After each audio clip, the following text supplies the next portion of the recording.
All right, the program is in the process of circling the drain. Let's answer some questions. See what we got here. What do we got? PFT PM Posse. As of today, I'm officially 1 year away from the big 4-0. What should I do during my last year in my 30s? In your opinion, what are the biggest birthday milestones, biggest birthdays you remember, even going back to childhood? First of all, happy birthday. Happy 39th. My son and I tripped over City Slickers the other night and watched it. It's amazing how, because it's all premised on what Billy Crystal and his friends did the year that he turned 39. And his 39th birthday was like the focal point of the starting point of where the movie went. I remember how popular City Slickers was in the early 1990s. I remember how well it did. Jack Palance won the Oscar for Best Supporting Actor. It's amazing to me how, and I don't know what makes this happen. The passage of time is either very kind to a movie or very unkind to a movie. And for as popular as City Slickers was, it was a tough watch 30 years later. I don't know what it was. The music at times, like a little hokey. It just wasn't like other movies you can watch from that time frame. And like Goodfellas, it's timeless. And I'd love to really get into the nuts and bolts at some point of what makes a movie still look good, still have that sense that it really does hold up, that it's something you could watch decades from now and it would still be a great movie versus something that just feels old and cliched and dated. Anyway, I remember, God, it's been a long time now, 34 years later. I remember the toughest birthday for me. And look, 40 didn't bother me. 50 didn't bother me. At this point, I'm just happy that I made it another year, folks. You know, once I read Tuesdays with Maury, my perspective on everything regarding the passage of time and aging, it all changed. And it makes sense. It's a beautiful, simple message. We all get our one shot. We all get our one trip. And we're all going to be at various points on it. Anytime somebody calls me old, my response is, if you're lucky, you will be one day too. Keep living. Keep yourself alive. And maybe someday you'll get to be old and you'll get to tell to someone who's a lot younger than you, if you're lucky, you'll get to be older one of these days too. But 23 was the one that got me. Here's why. When you're a kid, you're always looking ahead, right? You want to be older because being older unlocks some new thing, right? 16, get to drive. Can't wait to be 16. I want to drive. Oh, I'm 16. I get to drive. 18, get to drink. At least back in those days, 18, you could go buy a beer. And in some establishments where I live, you didn't have to be 18 to go get a beer. But 18, get to vote. Don't get to sign up for the draft. Don't like that. But hey, 18's awesome. Then it's 21, especially once they change the drinking age. 21 means you can drink anywhere. You got grandfathered in West Virginia because they changed the drinking age to 21 after I turned 18. But hey, I made it. I slid under the door and grabbed my hat before the law changed. But 21, you can drink anywhere. Once you get to 21's kind of it.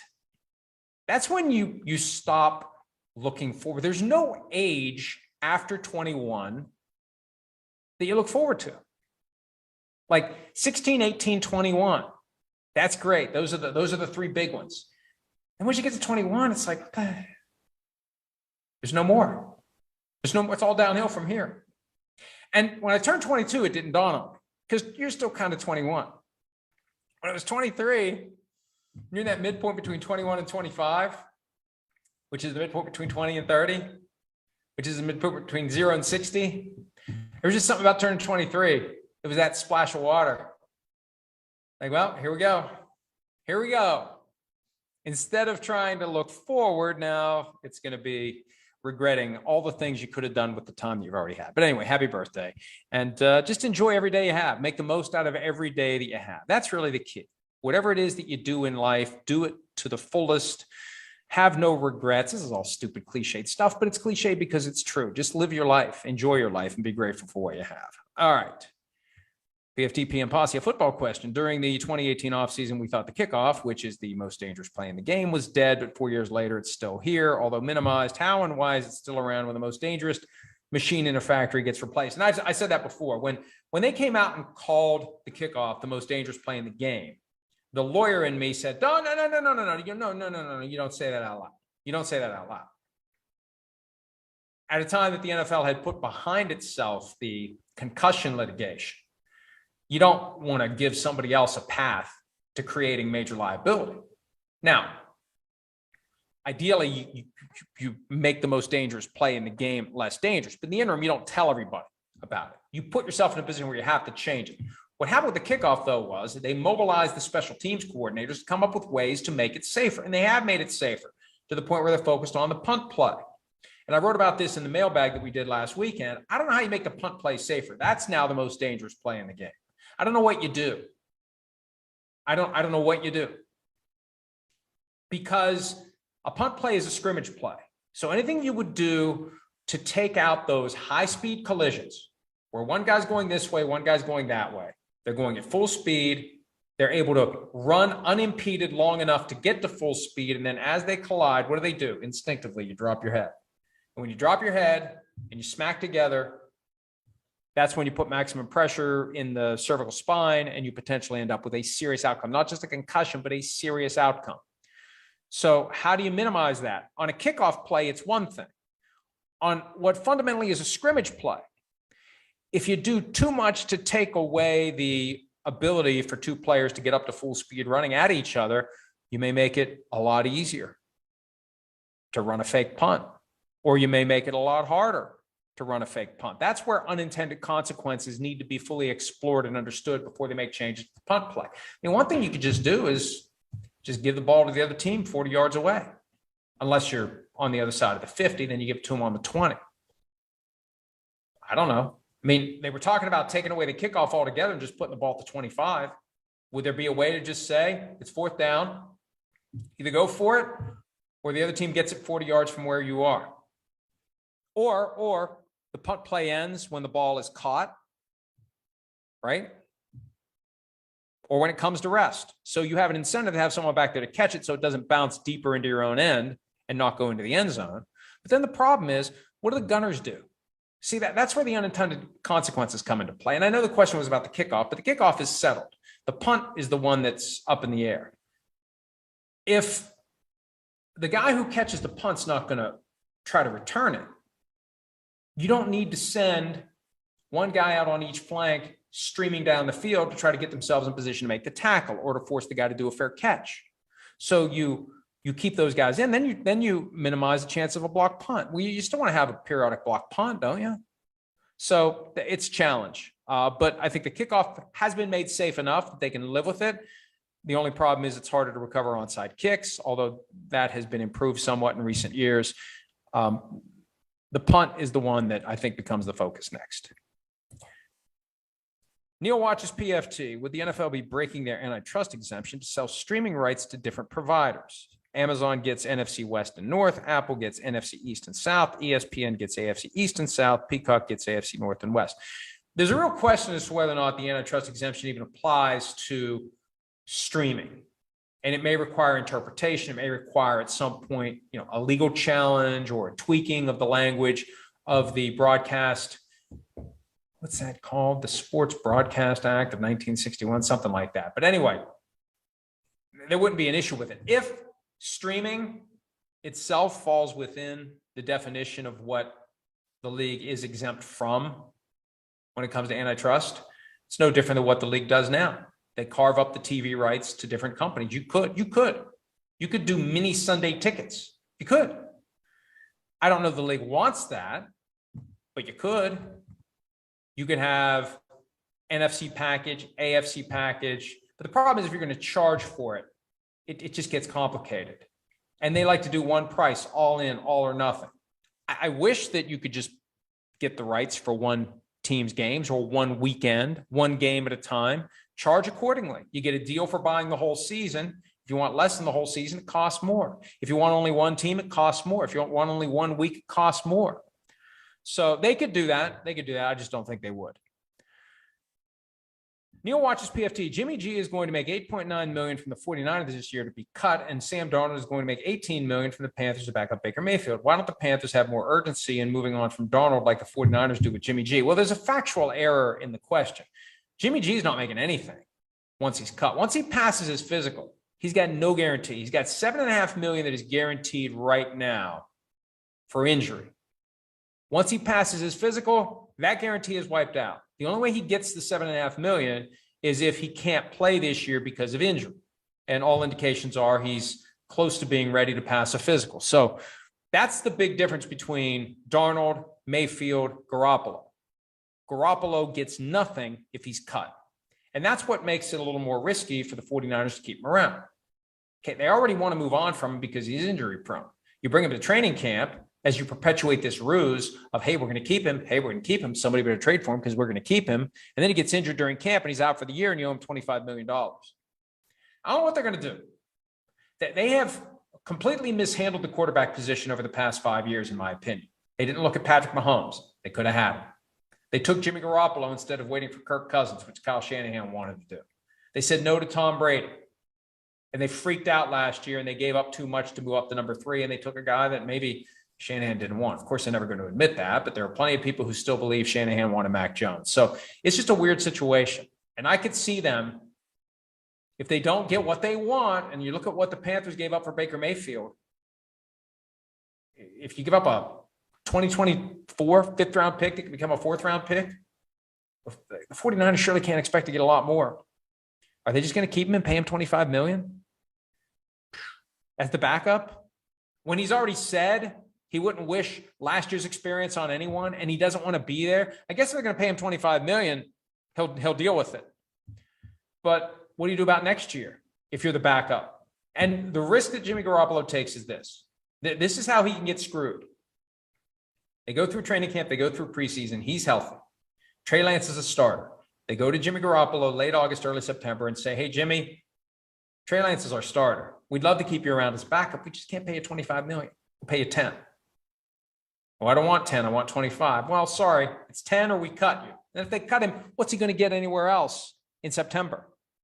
That's why he needs to push this thing.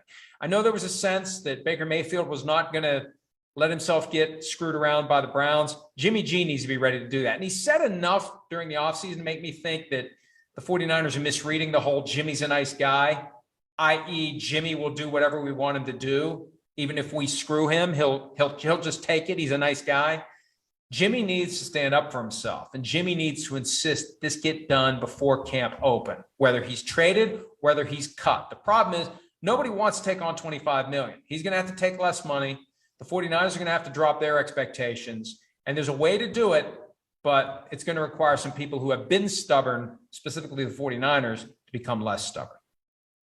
Neil watches PFT. Important question. How much does your schedule get shaken up when PFT Live and PFT PM are on hiatus? I know you keep busy because of the kick to the rear from your Pee Wee football coach. What other projects are you working on? Look, not having to get up at 6:30, 6:40, if I really want to push it, for a 7 a.m. show has caught up to me. The first couple of weeks, I had things that otherwise required me to get up. This past week has been bad. This past week has been almost vampire hours. Up till 3, up at 9, 6 hours of sleep, and just feeling kind of discombobulated. Yeah, I'm ready to get back to PFT Live. I'm ready to get back to the mode where I have to get up early. I've been staying up way too late, especially, and I don't want to commit any HIPAA violations here, but my wife tested positive for COVID. We still don't know how she got it. So she's isolating. So there's no like, hey, it's bedtime. Like, hey, it's just the decision. It's time, husband and wife, hey, it's bedtime. I mean, usually you go to bed at the same time. So the person who falls asleep isn't, forced awake whenever the other one decides to come to bed. That's usually how we do it. So that would be a way for me to otherwise stay on a somewhat normal human schedule. Now that isolation is happening, stay up as late as I want. So I'm ready for July 25 to come around. Other projects. And look, I've written about this before. I think I've tweeted about it. I may have talked about it. obviously, you know, I wrote Playmakers during the past 2 years. Took about 2 months or so to write it all. Once we finally crafted the outline and sold it to Hachette and started everything in motion. But this change to the day-to-day reality of the pandemic, and I don't go out to dinner, I really don't do anything. We don't have people over as often as we used to, although we have outside gatherings. It's just not like it used to be. And there's a lot of time you have to yourself. And, you know, I spend so much time every day writing for PFT, thousands of words every day that just kind of evaporate into nothing. I got an idea a couple of years ago. I started writing a novel. And those of you who may remember Quarterback of the Future, that was a failed endeavor from a long time ago that nevertheless was the first step that led me into this business. So you can blame that book for having to deal with me now. But I had an idea, wrote it up, wrote it fairly quickly, probably too quickly, because then I've gone back and I keep working it and working it and working it. That's kind of my method. It all flows out pretty quickly, and then you have to go back and you work it and you button it up. And anyway, 1 became 2, became 3, became 4, became 5. And now number 6 is almost done. And I still don't know what I'm going to do with them. I don't know. I learned a lot about the publishing industry through Playmakers. And frankly, no disrespect to the folks who publish Playmakers, but I got a feeling I can make more money if I just sell directly, because I have a feeling how many of the sales came from my efforts to market versus how many came just kind of organically. And we have the platform, we've got the pipeline via the website and the Twitter account and the website. I mean, our traffic keeps going up and up relative to prior years. I mean, it dips in June and July, obviously, but relative to prior years, we continue to hold our own. There's a lot of people that come to the website.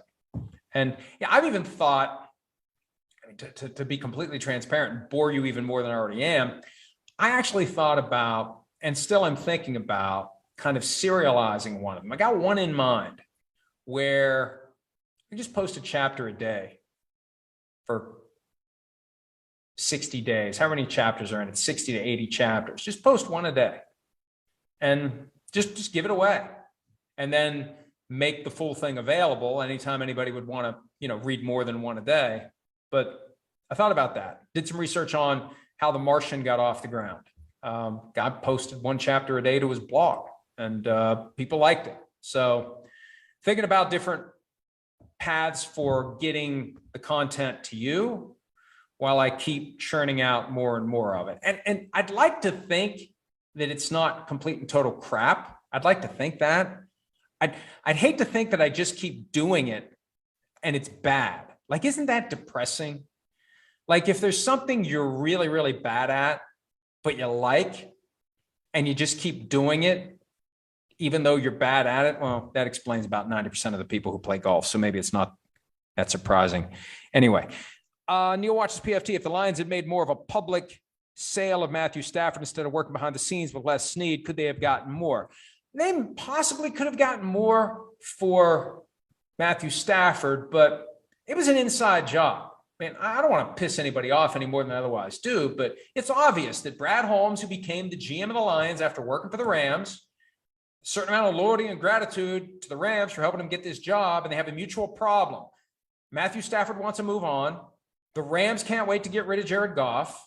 The Rams don't want to give up a first-round pick to get someone to take Jared Goff's contract and have it be obvious that it's a Brock Osweiler situation. So they tuck Jared Goff into the Matthew Stafford trade, and the Rams give up 2 1s and a 3. And as one GM said to me at the time the trade happened, it's a 1 and a 3 for Stafford, and it's a 1 to get Jared Goff off the Rams' books. It worked out perfectly. And it was all done in kind of a closed shop. Washington GM. God, what am I blanking on? Martin Mayhew. I was blanking on his name. Martin Mayhew. He said earlier this year, they did the deal for Matthew Stafford, and we didn't even know. That's why they called every team this year.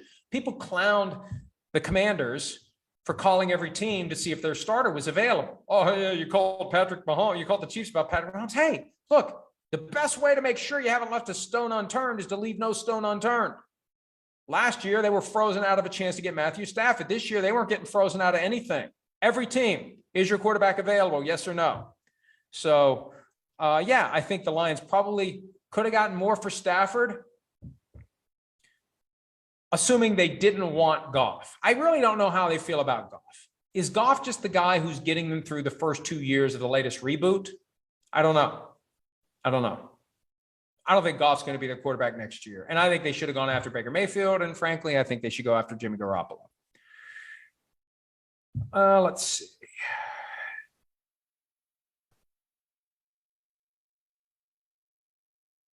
What else do we have here? I'm looking at some of these. I should probably wrap it up. Eric and Teddy, our good friend Pauline, any good books on your summer reading list you would recommend? Nothing depressing, please. What I've been trying to do lately, because I've gotten so accustomed to reading on the cell phone device, and I prefer it. It's harder to read a book than it is to read it on your phone. It's lit up, it's bright, you can take it anywhere. It's simple. You lay in bed and read. You don't need to turn a light on. Don't have to wake anybody up. So anyway, I try to read one on my phone and one hard copy, summertime. I'm finishing up Leave the Gun, Take the Cannoli, the inside story, The Making of the Godfather. Awesome, excellent, highly recommended. If you like The Godfather and you want to know more about how it all came to be and you're fascinated by that, very, very good. I reread All the Light We Cannot See, and I'd completely forgotten it. I read it 5 or 6 years ago, and I completely forgot it, other than there's a blind girl. That's all I remembered. Everything else I forgot. So it was like, like you go back and watch a movie, you remember it. You go back and read a book sometimes, it really is a new experience all over again. It makes me wonder how many books I have that I should go back and reread. And I probably will reread The Godfather after I finish Leave the Gun, Take the Cannoli. I've got a Dean Martin biography that was recommended to me. But just because I've got a fascination with Dean Martin. He grew up not far from where I'm from, and my dad was a huge, huge, huge Dean Martin fan. So that one's hard copy and that one's yay thick. So that's probably going to carry me through the rest of the summer. Like I said, I may go back and read The Godfather again. It's hard to find, because once I start a book, I hate to just bail on it. So what happens is I get caught up in a book I really don't want to read, and I slow down, and it keeps me from getting to the next book I want to read, but I'm too stubborn to just say, I'm done with this book. Like I'll do it with a movie. I'll start watching a movie and, you get about 10, 20 minutes in, it's like I'm out. If I get more than a few pages into a book, I feel compelled to finish it. So that's just part of the screwed up wiring that I carry around every day. Let's see what else we have. Neil watches PFT. When Miles Simmons was in town, did you finally get him a real mic and camera? His setup is fine. It's the way we do things nowadays. Not everybody needs to have the full-blown studio setup. People do Zoom all the time. Turn on any cable channel. People are Zooming in and out and place to place. And I think his setup's fine. I think Shireen's setup's fine. What else do we have? I'm scrolling through here looking for something good. Here's one. With Baker Mayfield and the Panthers playing the Browns week 1, who do you think wins? Let's assume Watson is out since no suspension seems unlikely. I mean, look, I would say the Panthers will probably win that game if the Browns don't have Deshaun Watson, and Baker Mayfield is highly motivated to stick it to the Browns. Now, the Browns know Baker Mayfield and they can plan accordingly, but you got Christian McCaffrey healthy.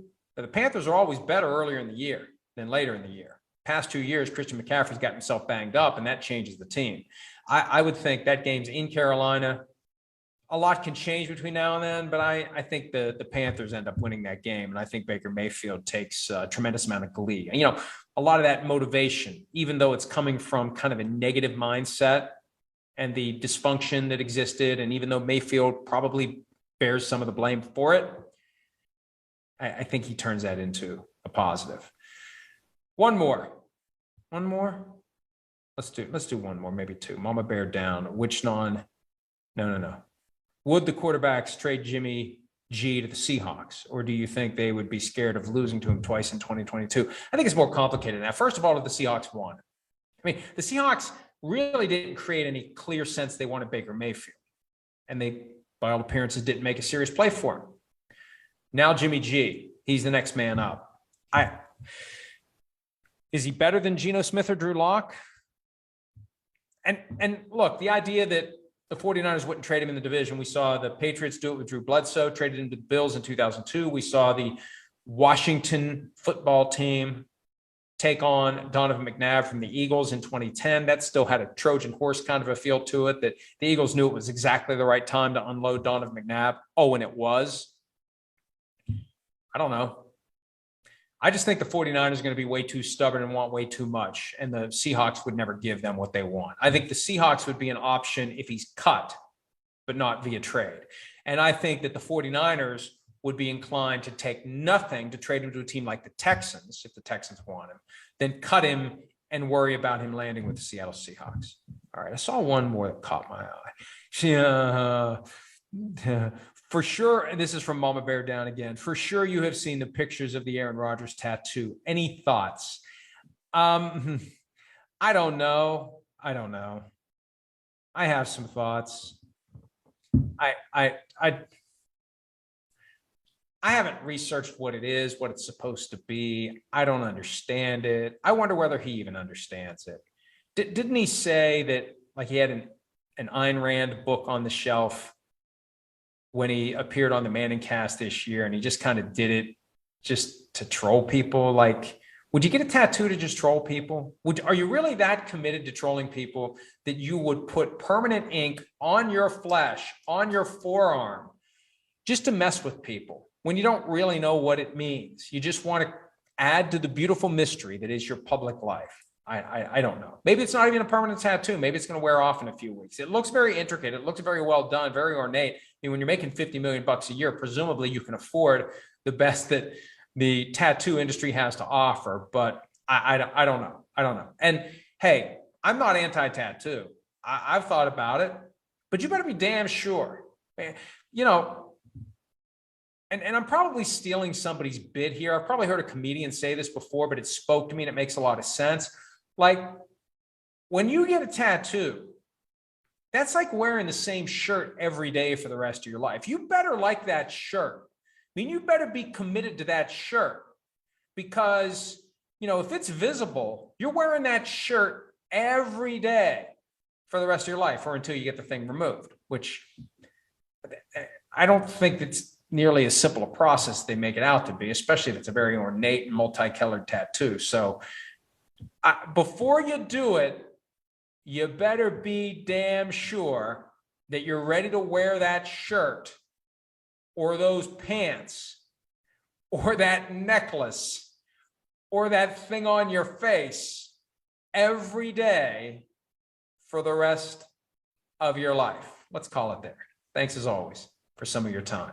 Obviously, no PFT OT over the weekend, but plenty of content at profootballtalk.com as we get closer and closer to the opening of camps and closer to the return of PFT Live. Just 17 days away. 3 days from now, another edition of PFT OT, unless absolutely nothing happens this weekend and I'm not in the mood to do this on Monday. That's the only caveat. But let's plan on reconvening Monday. Have a great and safe weekend, and we'll see you back here real soon. Hi, I'm Mike Tirico, and thanks for watching. Make sure to hit subscribe for the latest news and highlights from NBC Sports.